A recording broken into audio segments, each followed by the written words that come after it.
Hi friends, good morning. ఈరోజు సరికొత్త రెసిపీతో మేము ముందుకు వచ్చాను. నైట్ నానబెట్టుకున్నాను కడిగి. ఇది మార్నింగ్ కడిగి కుక్కర్లో పెట్టుకున్నాను. ఈ చలికాలంలో వర్షాకాలంలో ఇలా బఠానీలతో చాట్ చేసుకుంటే బాగుంటుందండి. మీరు కూడా ట్రై చేయండి. ఇది ఉడికించుకునే ముందు కొంచెం ఆయిల్, పసుపు వేసుకున్నాను. కొన్ని చిన్న ముక్కలు కట్ చేసుకున్న పొటాటో ముక్కలు కూడా వేసుకోవాలి. మీకు ఇష్టం ఉంటే వేసుకోండి, లేకపోతే స్కిప్ చేయండి. ఆలుని నేనైతే ఆలు వేస్తున్నాను. కొంచెం ఉప్పు వేసుకోవాలి. ఇది ఉడికించుకోవడానికి కొద్దిగానే వేస్తున్నాను. తర్వాత రుచికి సరిపడా వేసుకుందాము. దీన్ని మీడియం ఫ్లేమ్లో ఒక 4 విజిల్స్ ఉడికించుకుందాము.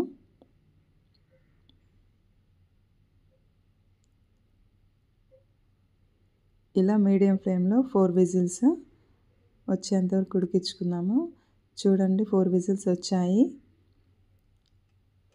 ఆవిరి వేయేంత వరకు చూసి మూత తీద్దాము.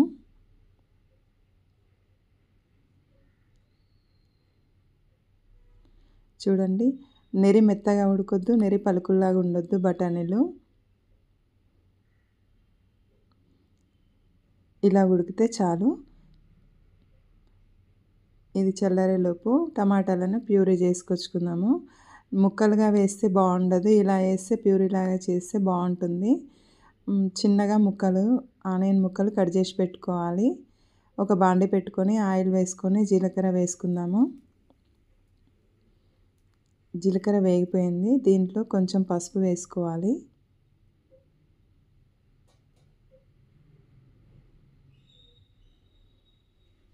తర్వాత చిన్న కట్ చేసుకున్న ఆనియన్ ముక్కలు వేసుకుందాము.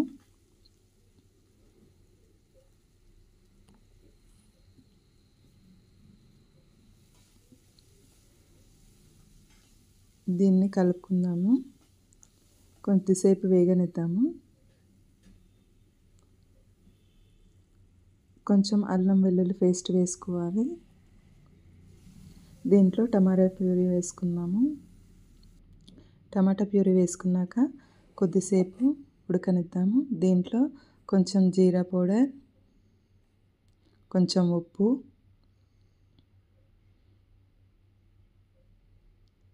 కొంచెం ధనియాల పొడి, కారం, కొద్దిగా పసుపు వేసుకొని ఉడకనిద్దాము. ఇందులో కొంచెం బఠానీలను సపరేట్ చేసుకొని పేస్ట్ లాగా చేసుకుందాము.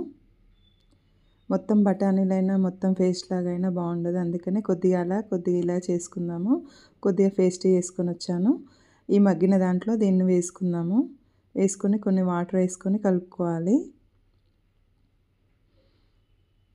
ఈ ఉడికించుకున్న బఠానీ ఆలుని కూడా వేసుకుందాము. దీన్ని కలుపుకొని కొన్ని వాటర్ పోసుకుందాము. ఫస్ట్ లూజ్గా ఉంటుంది వాటర్ పోస్తే, తర్వాత దగ్గరికి అవుతుంది చల్లారినాక. అందుకనే కొంచెం లూజ్గానే పోసుకోవాలి. దీన్ని బాగా కలుపుకొని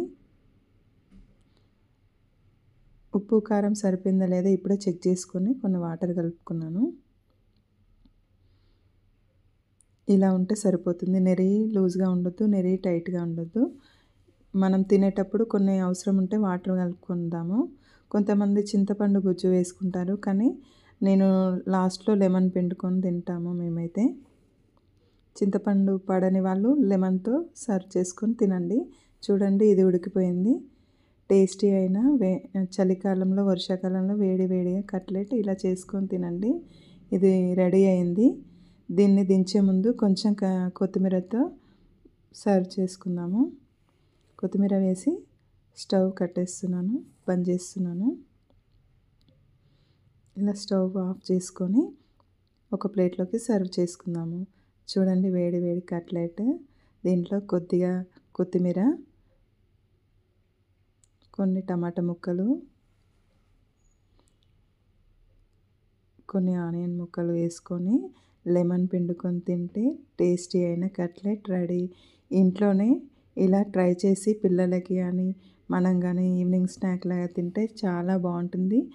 హెల్తీగా ఇంట్లోనే ట్రై చేయండి ఫ్రెండ్స్. మీరు కూడా మన ఛానల్ నచ్చినట్టయితే లైక్ చేయండి, షేర్